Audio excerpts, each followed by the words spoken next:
semuanya, selamat datang kembali di channel aku, dan pada kesempatan kali ini aku akan membahas tentang arsitektur data warehouse. Kalau kalian penasaran bagaimana data warehouse dibangun dan bagaimana arsitekturnya bekerja, tetaplah di sini dan mari kita mulai. Oke, mari kita mulai dengan memahami apa sih itu arsitektur data warehouse.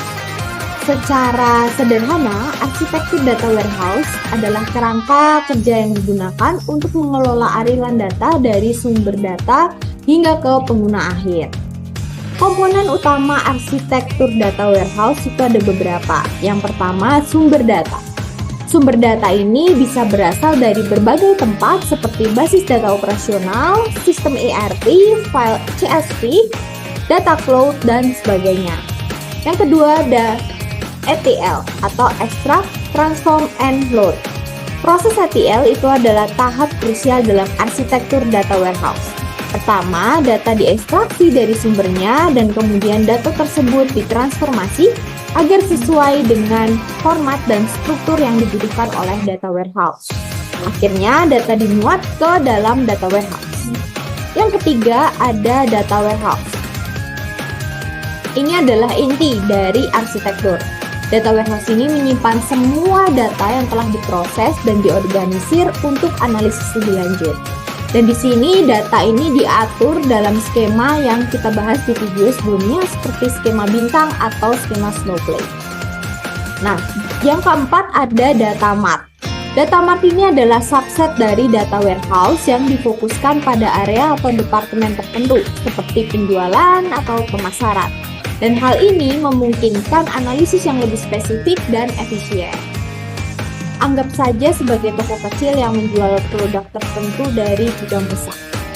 Nah, yang kelima, alat BI atau Business Intelligence. Alat BI itu adalah perangkat lunak yang digunakan untuk menganalisis data yang ada di data warehouse dan data mart. Contohnya termasuk Power BI, Tableau, dan ClickView. Alat ini membantu pengguna bisnis dalam membuat laporan, dashboard, dan melakukan analisis ADHOC. Nah, sekarang mari kita lihat bagaimana semua komponen ini bekerja bersama-sama dalam arsitektur data warehouse.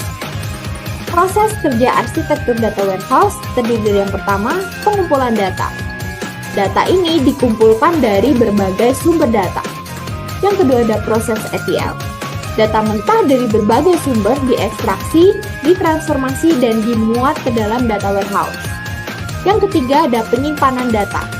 Data yang sudah diolah disimpan dalam sebuah data warehouse dan diorganisir dalam skema yang telah ditentukan. Yang keempat ada distribusi data. Data dari data warehouse didistribusikan ke dalam data mart jika diperlukan untuk kebutuhan analisis khusus.